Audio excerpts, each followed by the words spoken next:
audience tu, kita kena buat sesuatu yang authentic to the audience. Bila nak cakap pasal authenticity tu, itu yang kerja seni yang kita ramai terlepas pandang. Ni ada istilah dia kata, kena jujur. Jujur tu bagi saya istilah yang lebih relevan hari ni is authenticity. How authentic are you? Authenticity. Bagi saya macam okay, let's go. Saya nampak kenapa korang meletup pasal you are very authentic. Masya Allah. Terima kasih. And to the current audience. Saya pun nak tunjuk yang saya ni fan. Okay, let's go. Jadi bila Datuk nak buat sitcom Okay Let's Go tu? Cuma satu Datuk, saya dengar perjalanan Datuk daripada Singapura ke Malaysia, Malaysia ke Jakarta, Jakarta balik ke Malaysia. Macam senang gitu Datuk pergi. Kabel saya dekat Singapura. dekat Singapura saya berlakon tu. Saya cari peluang kat Malaysia. Dah 3-4 audition saya turun. Sampai sekarang tak jadi pelakon. You are not authentic. Just mic check 1 2. You're listening to Okay Let's Go. Okay, let's go. Lucky number one. The number one podcast in Singapore.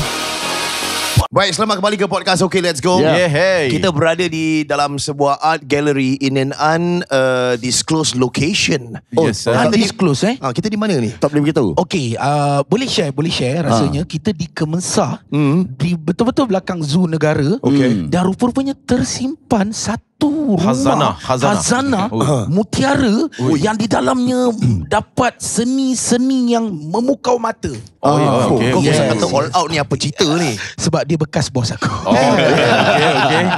So kita di Art Gallery Datuk Kai. Baik, alhamdulillah. Sebelum apa-apa Datuk, Sebelum tu untuk pendengar-pendengar kita dan juga penonton kita yang tak kenal sama Datuk Kai, Syuk kasih sedikit latar belakang sikit.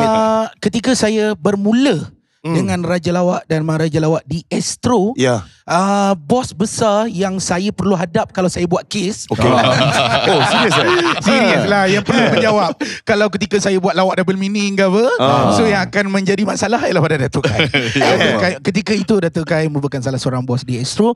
Dan selepas saya berpindah ke Media Prima, membuat radio Hot FM dan beberapa rancangan di Media Prima, tak lama lepas tu Datuk Kai masuk pula ke Media Prima. Sekarang dah senang hidup kau ni. So bukan, kat sini aku tahu Datuk Kai dia minat aku. Dia follow. Dan untuk Singaporean pula, korang kena bangga sebab bos aku ni sebenarnya adalah orang Singapura. Itu sedikit sebanyak lah Datuk tentang Datuk punya biografi lah. Datuk nak tanya ni, Datuk Khairul Anwar Saleh ni sebenarnya dah buang IC ke macam mana, masih lagi Singaporean? Nak tahu juga Singaporean ke ataupun PR Malaysian ke macam mana Datuk? Saya masih Singaporean. Saya masih pasport Singapura. Ui, suara DJ weh. DJ. Suara bos-bos. Okay. Dan tapi saya memiliki penduduk tetap PR di Malaysia. Dah lama dah. Alhamdulillah. Saya sebenarnya memang minat art Datuk. Jadi saya tengok art ni memang saya suka lah. Kau minat art? Saya minat. Tak saya ini daripada Indonesia tu. Betul? Betul. Betul Wow. Kau tengok je kau tahu daripada mana. Maafkan saya tu sekejap saya tengok. Dia kaji lagi ke? Ini mungkin dalam harga 20,000 ada? Oh, lebih. Lebih lebih. Yang itu 20,000 lebih. Betul. Ini tak salah saya rockstar ni. Dia sekarang rockstar ni. Betul. Dia artis yang sedang meningkat naik di pasaran antarabangsa. Tak pasal details aku dah dapat daripada Datuk tadi. Dan sebenarnya di dalam art gallery ni sajalah kita petik sikit ada juga seni-seni yang Datuk Kai buat sendiri. Dan telah pun terjual. Jadi kalau ada peminat-peminat seni yang berminat nak tengok art daripada Datuk Kai, macam tadi aku tengok satu series Datuk Kai yang buat satu series tentang kalau kita tengok abstrak dia sebenarnya abstrak itu betul. Tentang kata-kata yang kosong.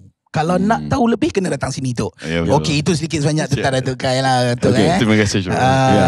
So Datuk Kai, kita dekat sini pun datang dari jauh Datuk. Naik kereta jauh dari Singapura nak jumpa Datuk ni. Nak tahu jugalah memberikan inspirasi kepada kita. Kita tahu yang Datuk ni daripada awal daripada tempat yang sama dengan kita. Betul. Mediacorp dan terus berhijrah ke Malaysia. So macam mana cerita mula awal Datuk, pelibatan Datuk dekat Mediacorp tu? Datuk bos kepada Mediacorp ke macam mana ni? Macam mana? Oh, semua tempat bos Datuk kenal Isadora. Tak ada. Datuk dengan Zaki Halim macam mana? Apa level? Waktu tu Zaki Halim lebih senior.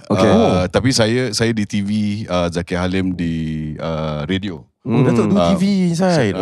Saya jaga, bukan jaga, saya bermula di bahagian televisyen. Saya bermula dengan hiburan minggu ini. Kemudian saya berpindah ke saluran Inggeris dan menerbitkan antara seorang penerbit Under One Roof.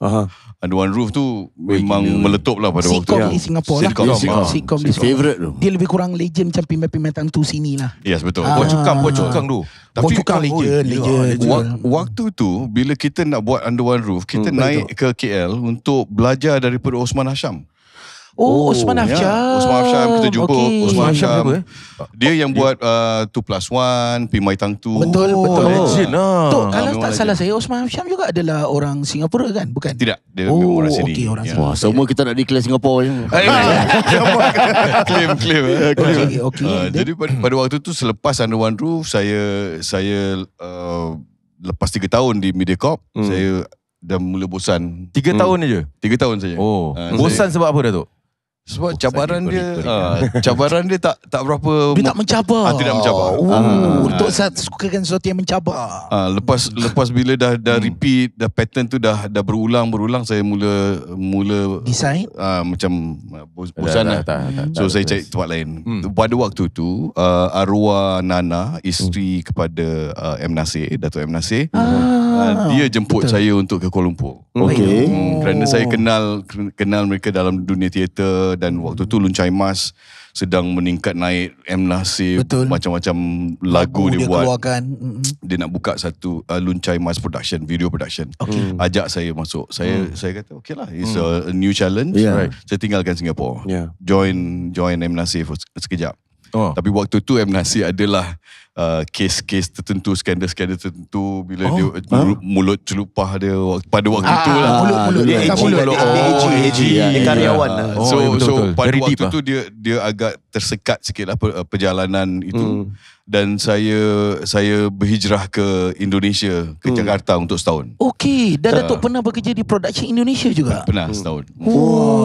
Yang saya nak mendengar, Datuk has just memberitahu anda semua the cancellation of M. Nasir. That's the first kind of like happened. Dan kemudiannya Datuk pergi ke Indonesia seketika waktu. Dan kemudian kembali ke sini. Dan selepas 1 tahun di Indonesia, kemudian berlaku political turmoil di Indonesia. Suharto dijatuhkan dan sebagainya. Jadi banyak bisnes-bisnes luar affected. Saya bekerja dengan sebuah produksi daripada Australia. Kita terpaksa tutup. Tu saya balik ke Malaysia. Dan orang yang menampung saya di Malaysia, yang saya tu hutang budi sampai sekarang, ialah Puan Sri Tiara Jacqueline. Tiara Jacqueline. What happened? Apa? Pada waktu di Malaysia, Tiara pada waktu tu sedang buat banyak video production, dan dia memerlukan idea-idea baru untuk NTV7. Adakah pada masa ni dah keluar Puteri Gunung Ledang ke belum? Belum lagi. So pada waktu tu kita macam jual kain lah. Okay, saya ada idea ni, ada idea tu. So dengan Tiara saya kata saya ada Sepanajaya. Baik. Okay. Tiara kata sitcom dan berbekalkan kita punya Under One Roof punya experience. Saya kata okay, I can produce this for NTV7. Tan Sri Effendi pada waktu tu pun memiliki NTV7, kata okay, I want something different. So berlakulah, terjadilah Jadi baru saya tahu hari ini idea asal Sepanajaya Datuk lah. Saya. Meletup. Satu series yang meletup juga dekat Malaysia. Selepas ialah kita dulu ada Pimai Tantu, dan satu series yang masuk Sepanajaya, ada Ahmad Idham, Wadina Safia. Dia berkisarkan bengkel. Suasana penceritaan di bengkel. Meletup. Saya nak tanya sesuatu pada Datuk ni, sebab ada satu ketika saya tanya kepada Kuzai member M. Nasir. Dia pergi ke Sound Salvation. Bukan. Dia pergi ke production set M. Nasir, tanya apa rahsia lagu yang baik. Dia pergi tunjukkan dia punya layers. Ini Zai, kat sini. daerah ni. So Datuk dah fronted orang kata tu Sepanajaya under one roof dan sebagainya. What is the secret sauce? Apa yang membuat sitcom ini macam have a good flavour to the locals? Rahsia dia lah. Saya rasa pertama sekali kita perlu kenal kita punya audience. Dan selepas kita kenal audience tu, kita kena buat sesuatu yang authentic to the audience. Bila nak cakap pasal authenticity tu, itu yang kerja seni yang kita ramai terlepas pandang. Okay. Kita sibuk dengan creativity kan, idea kita. Baik. Kita lupa yang watak tu sebenarnya ada cerita dia sendiri. Bukan cerita kita. So selagi kita tidak authentic, ni ada istilah yang kata kena jujur. Jujur tu bagi saya istilah yang lebih relevan hari ni is authenticity. How authentic are you? Authenticity. Bagi saya macam okay, let's go. Saya nampak kenapa korang meletup pasal you are very authentic. Masya-Allah, terima kasih. Masya-Allah. And to the current audience. Saya pun nak tunjuk yang saya ni fan. Okay, let's go. Jadi bila Datuk nak buat sitcom Okay Let's Go tu? Cuma satu Datuk, saya dengar perjalanan Datuk daripada Singapura ke Malaysia, Malaysia ke Jakarta, Jakarta balik ke Malaysia. Macam senang gitu Datuk pergi. Kabel lah. Saya dekat Singapura. dekat Singapura saya berlakon tu. Saya cari peluang kat Malaysia dah 3-4 audition saya turun. Sampai sekarang tak jadi pelakon. You are not authentic.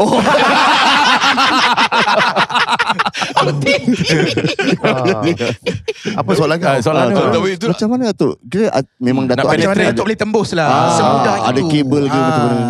saya rasa kita kena build relationship. Networking. Networking tu penting. Itu yang ramai kawan-kawan saya dari Singapura pada waktu tu merasakan yang tak lepas. Saya pun tak lepas lama. Saya mula mencuba untuk masuk Malaysia daripada tahun sebelum saya kahwin. 89, 80. Lama dah. And then Saya selepas cuba. berapa lama baru tembus tu? Selepas saya tembus 1996 dan dekat Selepas 7 tahun. 6-7 tahun.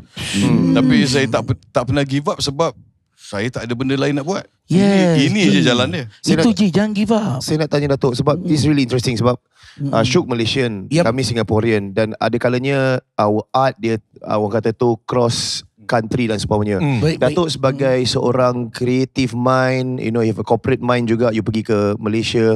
Was there any biasness sebab Datuk memegang pasport Singapore? Dan because I understand you nak penetrate satu art tu in Indonesia, they are very patriotic. Because mentality diorang, kenapa orang luar kalau tak kepada orang diorang dahulu. You know, there's this mentality. And I would say Malaysians are patriotic juga. Tapi dalam masa yang sama, macam mana Datuk? Is it dengan penyerapan idea-idea Datuk, mereka lebih menerima ke? How was you? Atau nak dia ni idea orang luar jangan macam tu. macam Did tu. you feel that? Saya tak pernah rasa yang saya ni bawa bendera Singapura. Saya lebih terhadap ini barang yang saya ada yang saya boleh jual. I see. Saya menganggap yang saya produk meniaga lah. So I have this skill yang boleh bantu your business. So that is my entry point. Saya tak pernah rasa yang aku orang Singapore, I know more. I see. Satu pelajaran yang saya belajar banyak waktu saya mula-mula masuk di Malaysia ni adalah daripada arwah Lolok. Lolo. Arwah Lolok ni, dia bila kita tengok dia bergaul dengan masyarakat, dengan kategori marhain, memang dahsyat. Dia punya knowledge tentang Malaysia dahsyat. Dan dia ingatkan saya, dia kata kau kena ingat Malaysia ni bukan Kuala Lumpur. Dan Kuala Lumpur tu bukan Malaysia. Malaysia tu besar. Lebih besar daripada apa yang kita ingat kita tahu. Betul. Especially coming from Singapore. Coming from Singapore, kita punya idea-idea yang kita rasa macam casting Sepanajaya misalnya, kita fikirlah pelakon ini, pelakon itu. Lolok dan arwah Mamat Khalid yang mengajar saya, tak boleh, ini tak lepas kau. Kalau pelakon ni memang setakat Kuala Lumpur je lah. Itu yang buat saya belajar daripada dua legend ni, yang buat saya kata ini tentang antara authenticity yang kita sebut tadi. Betul. Dan ini kena dengan peribahasa sebenarnya yang mengatakan kalau kita masuk kandang rimau kita mengembek. Masuk kandang masuk kandang kambing. Masuk kandang kambing. Maafkan saya. Kalau kita masuk kandang rimau mengembek, kita mesti kena makan. Okey, tu pasal keadaan tembus dan tak tembus ni tu. Ini saya lah mewakili Malaysia sebenarnya. Kira Jangan gini. Tak ada main country. Bukan. kira kau dah tembus market Singapura tau kau. Thank you. Sebab tu aku try memahami korang. Okay, sebenarnya selalu macam saya ada mindset. Okay, orang-orang Singapura bila nak berjaya dalam industri hiburan, industri perfilman, korang kena berhijrah ke Malaysia. Bila ini terjadi apabila Ini yang kau rasa lah. ini yang aku rasa sebab terjadi apabila saya observe, saya tengok macam Aaron Aziz, Adi Putra. So kalau diorang nak grow big, diorang kena datang ke sini. So adakah benda tu memang betul? Anda kata pelakon-pelakon Singapura yang aku nak grow big, adakah aku nak kena ke Malaysia? Razi take note. Razi take note. Dan juga saya lihat ada artis-artis Malaysia dia nak buat duit, mereka buka booth dekat Singapura. Ramai. Okay, sorry. Lepas tu minta booth murah. Sebab aku artis. Okay, sorry. Oh, dia orang tibai dulu tu. Tapi ini kira win-win situation lah. Adik beradik, kita adik beradik. Tok. Cuma satu saya nak beritahu, Tok kat Kemensa. Tapi saya rasa untuk pelakon Singapura, Baik. dia bergantung pada gelanggang. Gelanggang kita gelanggang. Kalau let's say kita dah mahir dalam gelanggang tu, kita nak cari gelanggang besar. Betul. Unless dia kata okay, tak perlulah dia suka dengan gelanggang yang kecil tu, okay. Jadi maksudnya Malaysia ni gelanggang besar ke? Gelanggang yang lebih besar. Indonesia gelanggang yang lagi besar. Baik. So bila saya dah travel ke tiga negara ni, dan bila saya di Astro pun, saya mula berniaga dengan di Indonesia. Cuba buat filem, buat production untuk Indonesia. Baik, Tok. Lagi banyak yang saya belajar. Baik. Tapi pembelajaran ni yang kita rasa yang kita ni serumpun ni yang dalam satu bahasa ni perlu anggap ini gelanggang kita. So then kita boleh rasa yang gelanggang ni besar. Bayangkan saya buat paper untuk Nusantara, untuk Astro. Kita ada 300 juta penduduk yang bercakap dalam bahasa Melayu. The Malay speaking world. 300 juta. Wow. 230 duduk di Indonesia. Maksudnya sana lagi besar. Besar. So tapi macam saya masuk Malaysia, saya belajar KL tu bukan Malaysia. Bila masuk Indonesia, Jakarta tu bukan Indonesia. Dia lagi kompleks. Tapi kompleksiti tu yang buat saya tertarik. Saya ni jenis yang suka cabaran. Suka cari problem. This is interesting. Dan saya masih sampai sekarang masih rasa yang saya punya projek hidup saya ni tak complete selagi saya tak dapat buat sesuatu dengan Indonesia. Sebab betul lah, aku pernah dengar di Indonesia saja, kalau macam di Malaysia live, katakanlah satu pertunjukan live, dia paling lama boleh pergi dalam 2 jam setengah. Tapi kalau di Indonesia, diorang syuting 11 ke 12 jam untuk satu program live. Betul kan? Betul. Apa program live show TV? Live show TV 11 ke 12 jam. Apa show? Macam show contoh. Dia selalunya macam anniversary. Anniversary station tu. Dia live 11 jam.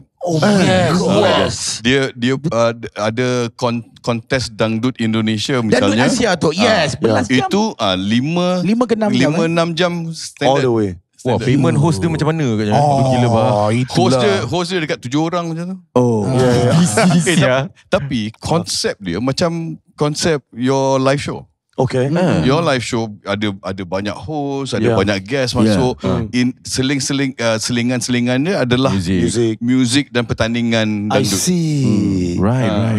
So that is a new format yang saya rasa format entertainment akan menuju ke arah itu. So bila saya tengok awak punya concert Let's Go. You have a lot of potential in the format. Let's Go. Datuk boleh bantu Datuk boleh. Saya free sekarang. Datuk boleh bantu. Tinggi tau. Tapi ini kita boleh berbual pecahan ni macam mana. Baik, sebenarnya Datuk juga ada satu projek yang sedang beliau kerjasama dengan seorang pelakon dan juga orang kata pengarah yang sangat hebat. Dan kita akan bersama dengan beliau nanti. Tapi demikianlah itu part yang pertama. Kita akan langsung ke part yang kedua dengan lebih lanjut lagi berkenaan dengan karya-karya Datuk. That's my check 1 2. You're listening to OK Let's Go. Okay, let's go. Rapi number 1. The number 1 podcast in Singapore.